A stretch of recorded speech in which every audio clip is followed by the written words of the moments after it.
Hey guys, জয় শ্রীরাম বলে আজকে ব্লগটা শুরু করলাম। তো এখানে আছে বাটার এখনও ম্যারিড হয়নি।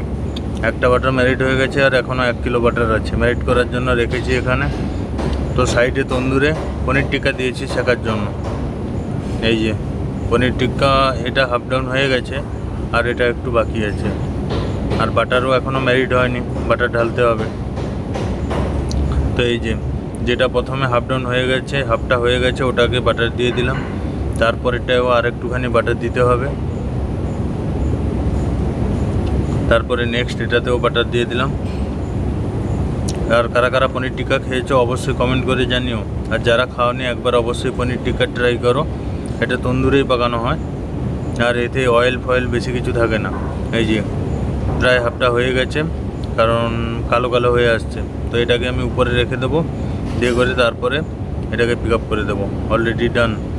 তো এই যে প্লেটে করে দিয়ে দিয়েছি, কাচুম্মার আছে, তার সঙ্গে পনির টিক্কা, উপর থেকে একটু বাটার মেরে দিলাম। বাটার মেরে এবারে উপর থেকে এবারে ধনে পাতা মারবো।